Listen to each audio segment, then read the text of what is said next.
Non, je suis plus spécialisé dans le bon marché. Le prix, le prix champagne pour le service champagne pour le prix de la bière dans le business. Ça fait 13 ans que je fais ça, donc je connais toutes les ficelles, je connais tout ce qu'il faut faire. Arrête ça. Bon, je vais commencer, on va commencer. Non, mais je commence. Je reçois monsieur Jean-François Drageon, qui est en fait comment on pourrait dire ça, Calpario. C'est votre compagnie, c'est vous qui avez créé, c'est toi qui as créé cette compagnie, Ouais. Calpario.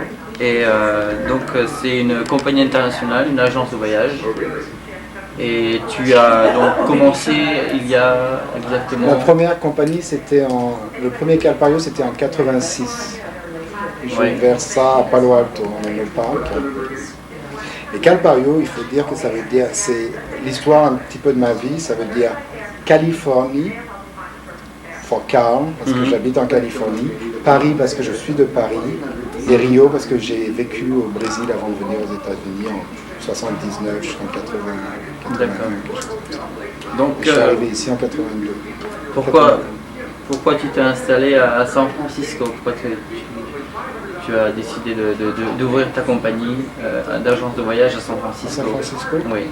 Parce que j'avais une copine à Menlo Park, donc c'est pour ça que je suis arrivé là d'abord en 81. Puis après, je suis resté là pendant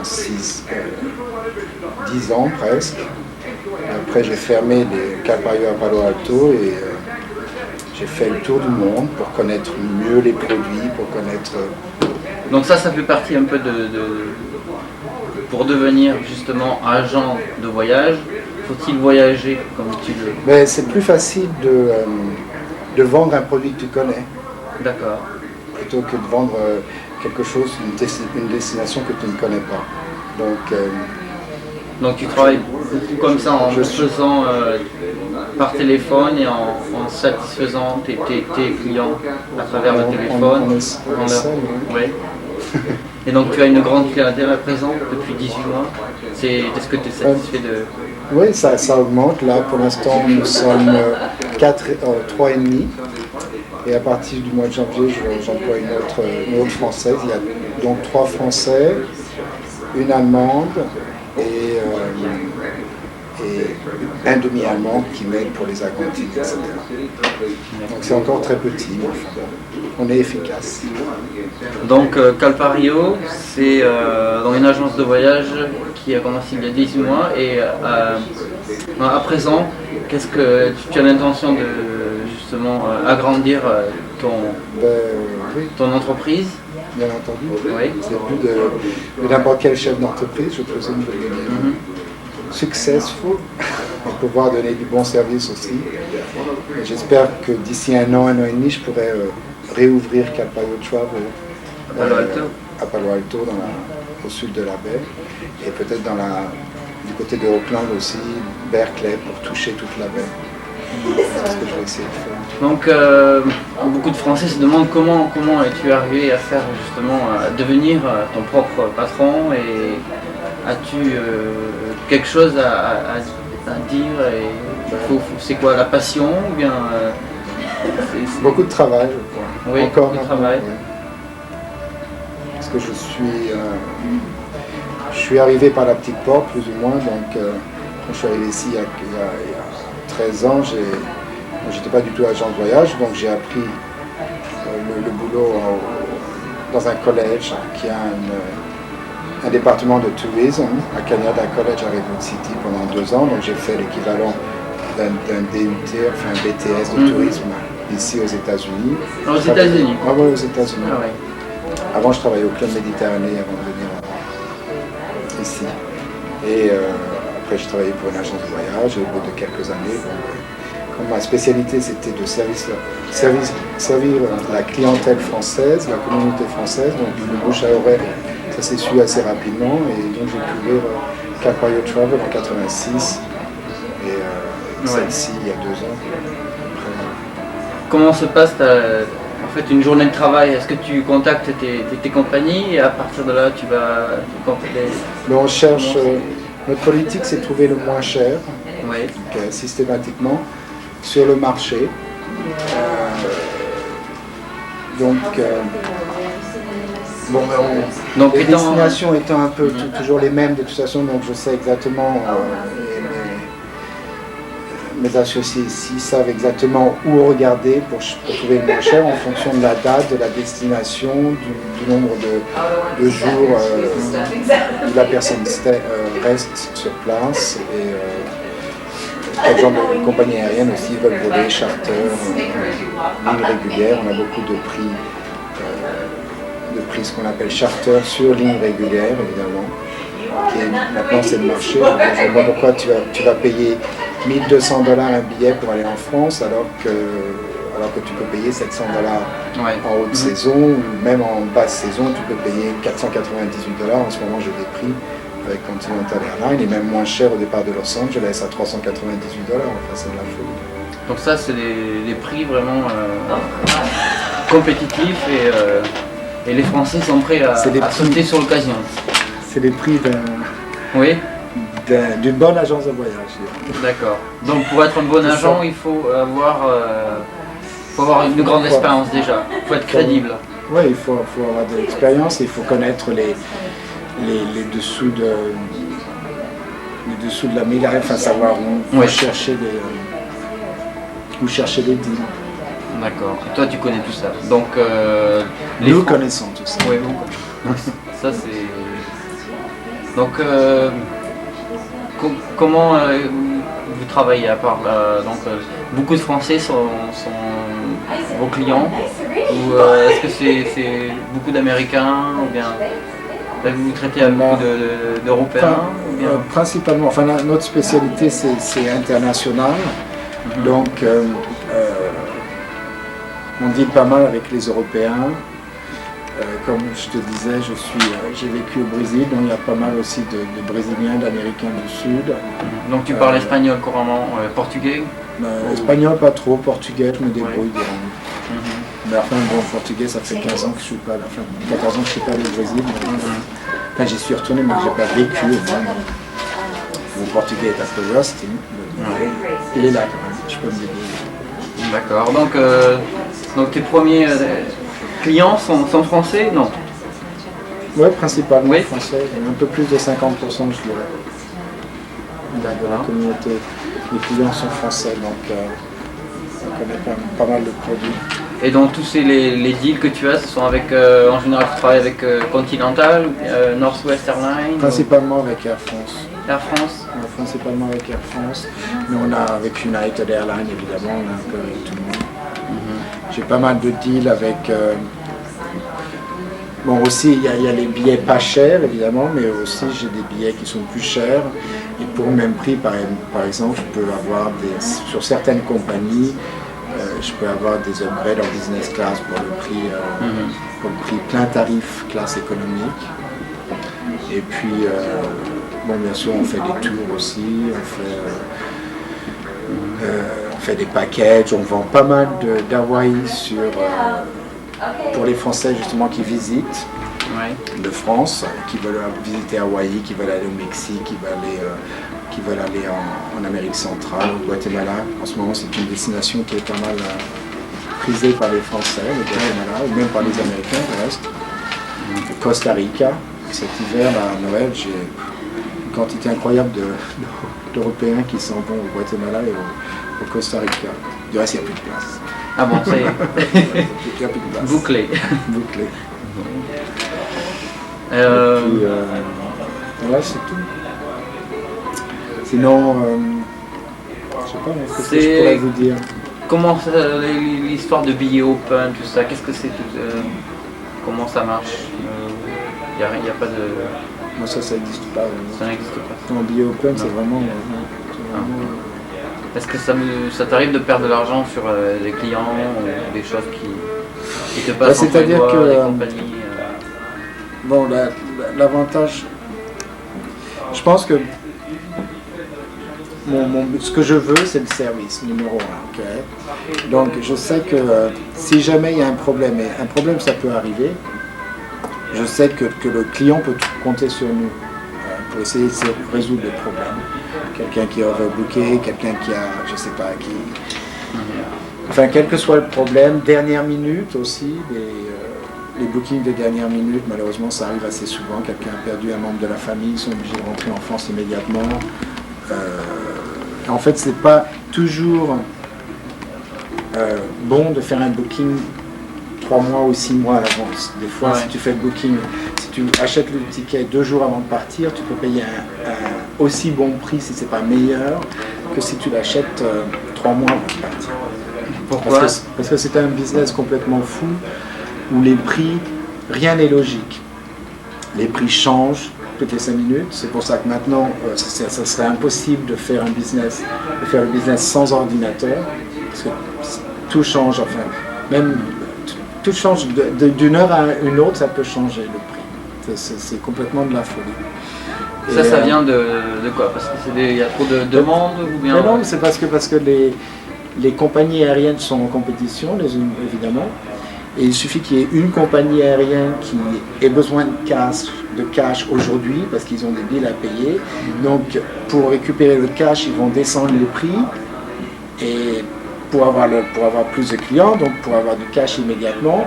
Et tout le monde va suivre, évidemment. S'il y a une compagnie qui descend les prix, tout le monde va descendre les prix. Et une semaine après, ils vont remonter les prix en disant que c'est fini, ils n'ont plus de tarifs pas chers, et 3 jours après, ils vont les redescendre encore. Entre-temps, si tu achètes un billet Borg, par exemple, tu peux pas te le faire rembourser, et donc tu es coincé avec le prix que tu as payé. Donc tu n'es pas pour que les gens achètent les billets en avance. Parfois, mais malheureusement, il n'y a rien de logique. C'est comme le stock market. C'est un peu en quelque sorte. Ça peut. Il n'y a pas de règle. Il n'y a pas de règle. Des fois, tu peux avoir un deal 3 mois à l'avance, et si tu ne l'as pas acheté, tu ne l'auras jamais plus, même si tu attends un jour avant de partir. Les choses changent tout le temps.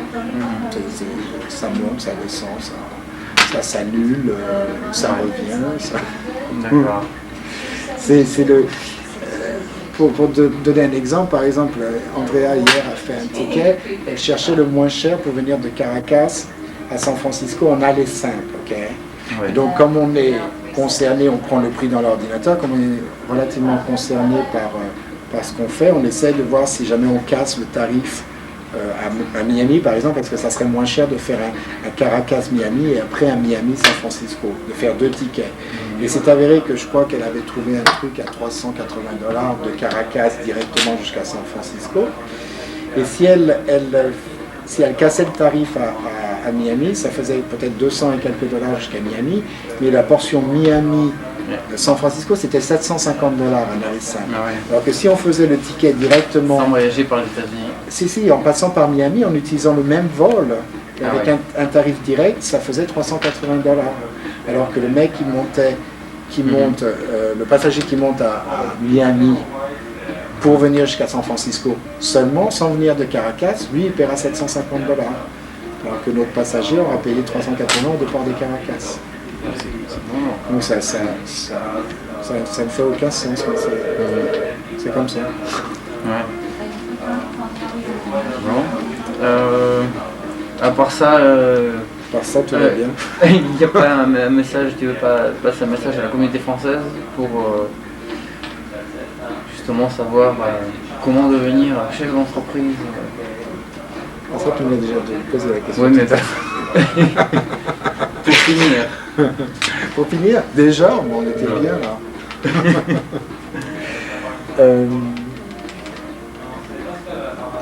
Combien y a-t-il d'agences de voyage sur San Francisco? Est-ce que tu as fait un marketing ou tu t'en fous? Non, en fait, c'était pas, je sais pas, ça s'est fait naturellement comme ça. J'ai jamais regardé les autres. Vraiment planifié rien. J'avais mon but, je savais ce que je voulais faire, mais bon, ça s'est avéré que ça a marché. Bon, c'est très bien, je veux dire. ça n'aurait pas marché, j'aurais fait autre chose. Je sais pas, non, je ne crois pas que ça soit vraiment planifié. Je ne suis pas un businessman. Je fais les choses naturellement. Donc là, t'es prêt pour les vacances de Noël? Est-ce que tout est bouclé? Oui, il n'y a plus rien à vendre. Il n'y a plus rien à vendre. Tous les gens sont partis déjà. Tout le monde est parti, tout le monde a acheté leur ticket. Ils sont prêts à partir. C'est pas vrai encore. Et c'est rigolo du reste parce qu'il y a peut-être 3 semaines ou un mois, si tu voulais partir ce soir ou demain, Air France, United, tout était complet, alors que maintenant il y a de la place. Ah. Donc ça vient des gens parce qui ont annulé que ça leur voyage. vient du fait que les gens se bookent sur plusieurs compagnies aériennes ou font des réservations de peur de ne pas avoir de place. Et en fait, ils sont obligés de... Ils ne gardent pas 3 sièges pour la même personne, un sur United, un sur Air France, un sur TWA. Finalement, l'agence de voyage, le client annule les réservations dont il n'a pas besoin. Alors, du coup, ça ouvre tous ces sièges et donc il y a de la place maintenant. Et c'est possible de partir avec un tarif très... aussi bas que si tu l'avais acheté il y a un mois.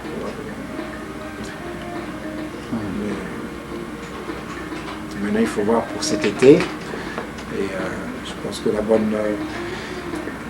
la bonne époque, on aura nos tarifs probablement fin janvier. Enfin, les tarifs charter, on les aura fin janvier. Et probablement les compagnies aériennes viennent toujours avec des spéciaux genre 2 pour 1 ou des prix assez réduits pour justement avoir du cash. Et ils peuvent se permettre de faire ça parce qu'ils ont le cash, parce que le billet est obligé d'être acheté tout de suite. Et comme ça, ils peuvent faire des intérêts sur l'argent qu'ils ont probablement. Et ça leur permet de le vendre moins cher au début, je présume. Enfin, c'est un peu compliqué dans les histoires des agences de... Donc quelles sont les meilleures compagnies là, on peut voyager? Tu en as 2 ou 3 recommandées? Air France. Air France. Air France, Champagne. Champagne à volonté. Oui, Free Drinks. Mais j'ai entendu que c'était une compagnie qui allait être vendue, En tout cas, ils ont des problèmes, ça c'est sûr. Ouais. Parce qu'ils ne font pas beaucoup d'argent, ils en perdent énormément. Mais je ne connais pas beaucoup de compagnies à part Southwest qui fassent de l'argent. United perd de l'argent, American perd de l'argent, TWA perd de l'argent, Air France. Je crois que British en fait de l'argent.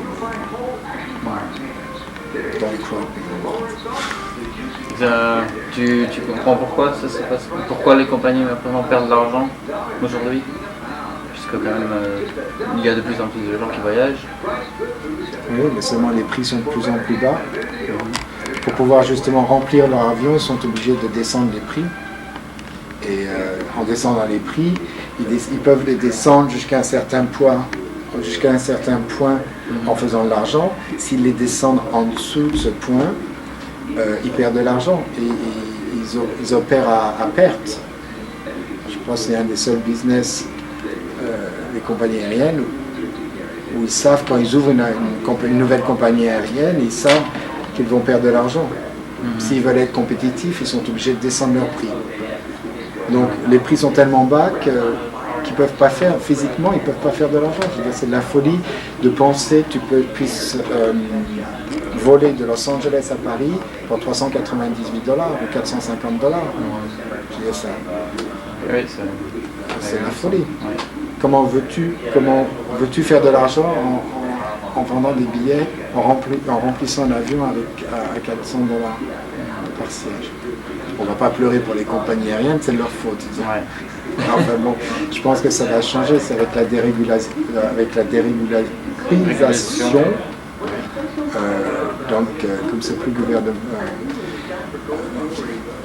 comment dit-on en français?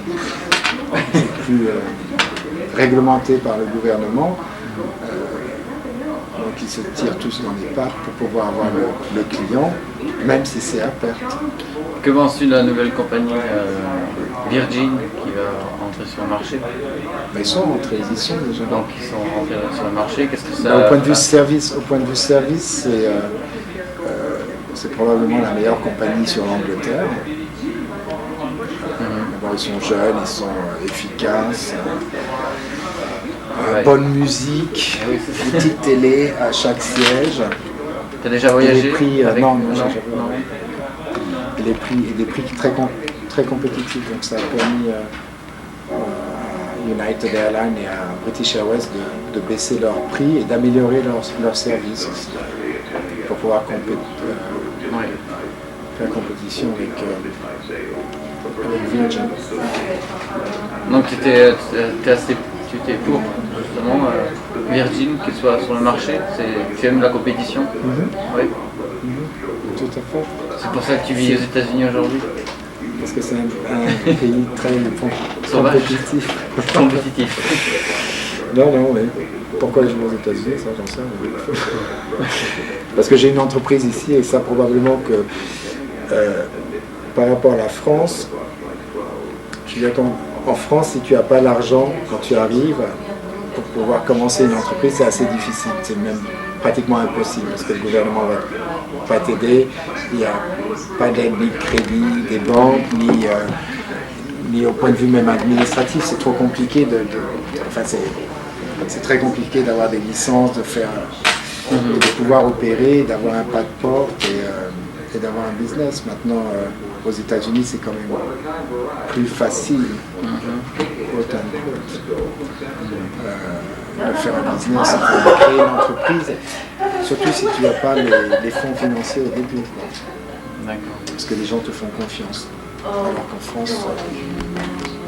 Donc c'était une des raisons pour laquelle tu as décidé de t'installer à San Francisco?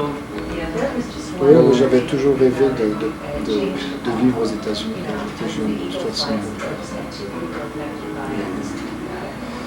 ma première expérience aux États-Unis, c'était à Boston quand j'avais 16 ans ou 17 ans, j'étais au lycée encore. C'est un échange franco-américain et que ça m'avait tellement marqué que c'était vraiment le pays de l'opportunité. Bon. Autre chose intéressante à dire. Pour ce qui est des pour revenir heureusement vous pouvez couper. Pour revenir dans le sujet, pour ce qui est de tes tarifs en ce moment et donc comment tu fonctionnes à présent, comment tu as tes tarifs les meilleurs? On a des contrats avec différentes compagnies aériennes. Ouais. Et par rapport au nombre au chiffre d'affaires que tu fais avec X, Y, Z compagnie, tu as de plus ou moins meilleurs prix et tu as des consortiums d'agences de voyage qui se mettent ensemble pour justement avoir le buying power avec la compagnie aérienne. Donc les compagnies aériennes descendent leur prix pour justement, parce que justement on est ensemble et qu'on peut avoir des tarifs avantageux qui sont probablement 30 à 40% moins cher que si tu l'achetais directement avec la compagnie. Donc pour les gens qui habitent à San Francisco, en fait, il n'y a qu'un seul numéro de téléphone. Tout à fait. Il est là. Moi, 1-800 France 2. Ah oui, c'est celui-là? Ouais, c'est marqué là. 1-800 France 2. 1-800 France 2 et vous parlerez à Jean-François ou c'est ou Pascal. Ou Georgia ou Andrea. Ça c'est pour Pascal, Georgia et moi-même, bien entendu, nous parlons français, et Andrea est américaine d'origine allemande. Une équipe internationale, des prix compétitifs. Donc, un seul choix. Un seul choix, le meilleur. Calpario. Californie, Paris, Rio. Tout un grand voyage. C'était Jean-François Drajon. Merci encore pour son temps. Et situé où la deuxième est Brian Wright.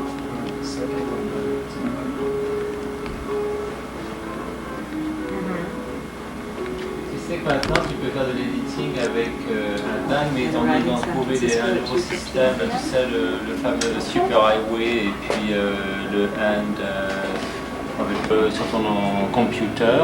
Et avec ta télévision, il l'utilisait comme un banc électronique en fait, et faire ton propre editing. Ça marchait en même temps en fait. C'est compétitif aussi bien. China Airlines, tu peux aller en Chine, tu peux aller en Afrique, tu peux aller à Rio. Oui, tu peux aller... bien pensant, Thaïlande, l'Australie, Hawaï. Donc actuellement, les Français qui voyagent en ce moment, beaucoup de gens vont à Guatemala. Guatemala en ce moment, c'est la... Qu'est-ce que tu aimes comme musique? J'aime bien le jazz. Ouais. Le jazz, je suis plutôt assez mélo dans le jazz. D'accord. Pourquoi?